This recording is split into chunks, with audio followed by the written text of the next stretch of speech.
उम्मीद करते हैं आप सब बहुत अच्छे होंगे। मेरा नाम है अभिषेक और स्वागत है आपका जीएस कैपिटल सिविल सर्विसेज में। दोस्तों, परीक्षाएं नज़दीक हैं। 14 मई, उसके बाद में वीडियो, आर ओ ये सब आ रही परीक्षाएं। सॉरी। उसके लिए नीति निर्देशक तत्व और दूसरा टॉपिक है पंचायती राज व्यवस्था। दोनों बहुत मोस्ट हैं, क्वेश्चन यहाँ से आ सकते हैं, इसलिए हम इनको लेके आए हैं।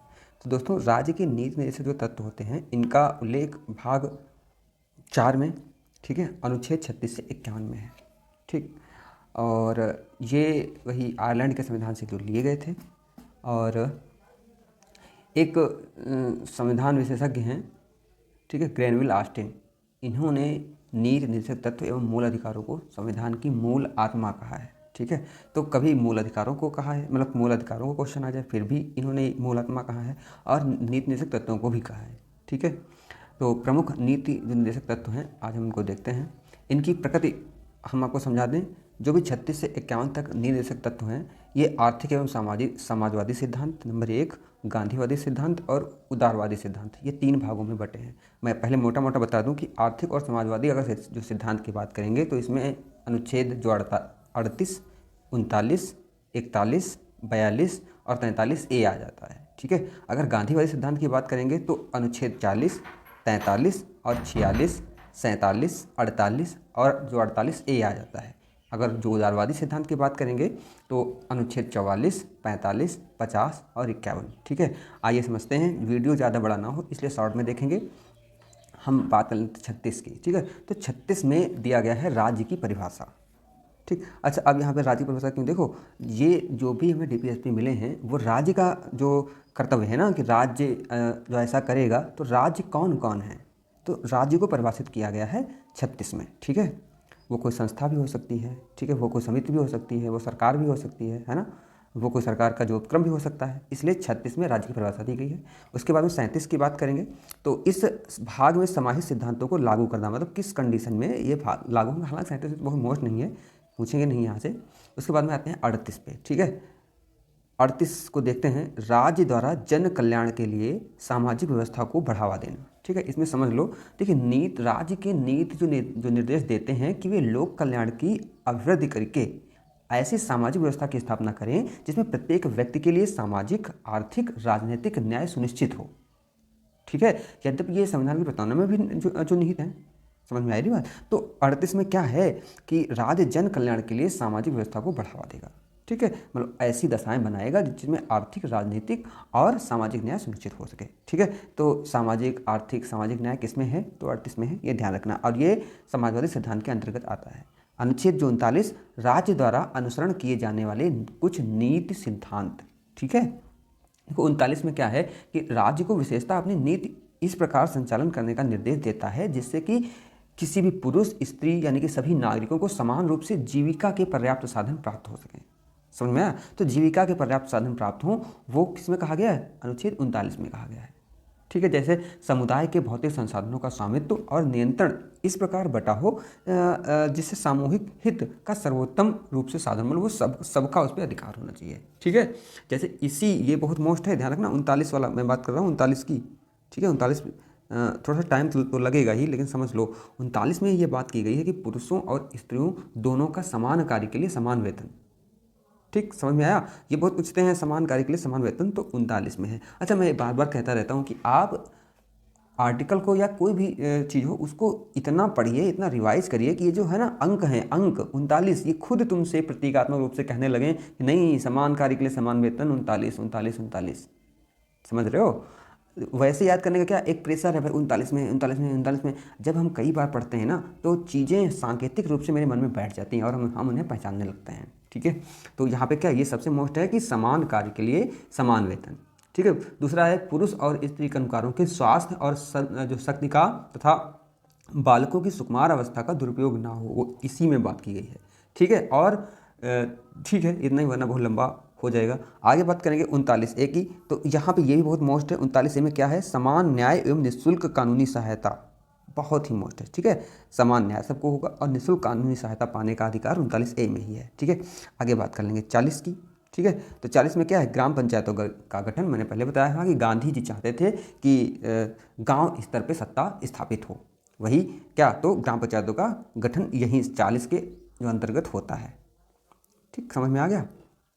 आगे 41। 41 का मतलब है कुछ मामलों में काम का अधिकार, शिक्षा का अधिकार तथा सार्वजनिक, मैं भूल जाता हूँ क्या है यहाँ पे, खैर कोई बात नहीं, इतना जो मुझे भी याद नहीं है।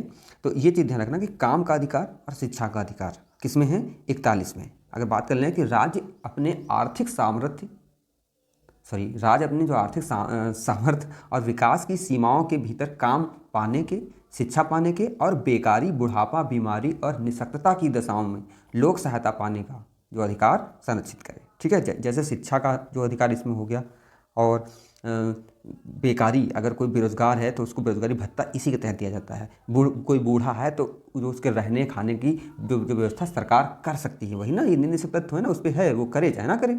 बीमारी है, बीमार है, कोई निःशक्त है तो उसके लिए उस सहायता सरकार कर सकती है।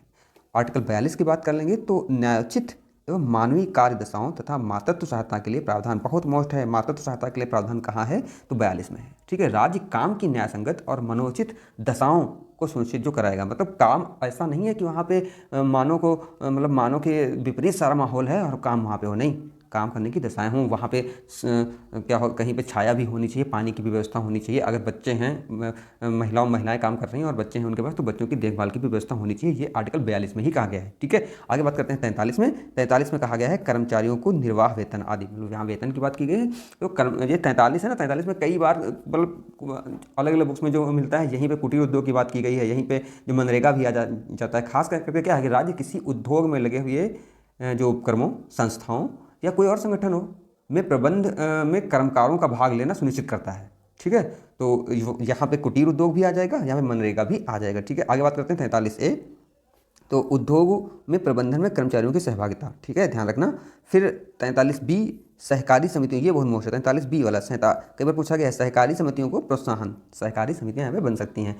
44 में नागरिकों के लिए समान नागरिक संहिता, आपको हम कल भी बताए थे कि एक जैसा कानून सबके लिए होना चाहिए, ऐसा हमारे नीति निर्देशक तत्वों में कहा गया है। फिर है 45 में बालपन पूर्व देखभाल, 6 वर्ष से कम आयु के बच्चों की शिक्षा। ठीक है, कि जैसे क्या है, आप लोग देखते हो ना आंगनबाड़ी, तो वो इसी के तहत आता है। ठीक है, आंगनबाड़ी में देखते हो कि बच्चे जब पैदा होता है ना, उसके बाद से मतलब उसकी माता को, जो उससे पहले से ही माता का पोषण, माता की देखभाल, फिर बच्चा हुआ तो बच्चे की देखभाल, उसके लिए प्रति महीने, प्रति सप्ताह ठीक है न्यूट्रिशन की व्यवस्था करना, वो बीमार तो नहीं है इसके लिए व्यवस्था करना, जो आशा बहुएं होती हैं गांव-गांव में जाके देखती हैं। ठीक है, उसके बाद में वो 5 साल तक जो आंगनबाड़ी में रहता है, वहाँ पे जो भी सीखता है, वो पढ़ता तो नहीं है वहाँ पे, क्या जो 5 साल से पहले पढ़ेगा, लेकिन सीखता है तब वहाँ पे। ठीक है, जो अर्ली जो कुछ सीख पाता है, तो ये कहाँ पे है, आर्टिकल 45 में है। राज्य ऐसा करेगा, मतलब कर सकता है, कोई बाध्य नहीं है, और करता भी है, खैर कर रहा है इस टाइम। आर्टिकल 46 की बात करें तो अनुसूचित जाति, अनुसूचित जनजाति का कमजोर वर्गों के शैक्षिक तथा आर्थिक हितों की बात की गई है यहाँ पे। ठीक है, समझ में आ गया। मतलब क्या है यहाँ पे, राज्य जनता के दुर्बल वर्गों, विशेषतः अनुसूचित जाति, अनुसूचित जनजाति की शिक्षा और जो अर्थ संबंधी हितों की विशेष सावधानी से देखभाल करेगा, मतलब इनके संसाधन में वृद्धि करेगा। ठीक है, सामाजिक जो अन्याय ना हो इनके पास, किसी प्रकार का शोषण ना हो इनका, तो ये 46 में कहा गया है। 47 की बात करें तो पोषाहार का स्तर बढ़ाने, ठीक है, इसी के तहत पोषाहार जो मतलब मिलता है। ठीक है, जीवन स्तर, अब देखो पहले पोषाहार मिलता था बच्चों को, ठीक है, अनाज के रूप में, अब वो जो मिड डे मील खा रहे हैं, तो वो कहीं ना कहीं इससे प्रेरित है। ध्यान रखना, जीवन स्तर सुधारने तथा जन स्वास्थ्य की स्थितियाँ के संबंधी का जो कर्तव्य है कि जन स्वास्थ्य भी बना रहे। ठीक ना, स्वास्थ्य की व्यवस्था सरकार जो करती रहे निःशुल्क रूप से। ठीक है, पोषण स्तर देखती रहे, ये चीज़ें ध्यान रखना। आर्टिकल 47 में ये कहा गया है। फिर से समझ लो कि राज्य का यह प्राथमिक कर्तव्य है कि वह लोगों के पोषाहार स्तर और जीवन स्तर को ऊंचा करने और लोक स्वास्थ्य सुधारने का प्रयास करे। इसी 47 में ही है कि मादक पदार्थों तथा स्वास्थ्य के लिए हानिकारक जो औषधियों के प्रयोग पर प्रतिषेध लगाए। देखिए, मादक पदार्थ वाली जो बात कही गई है वो 47 में ही है।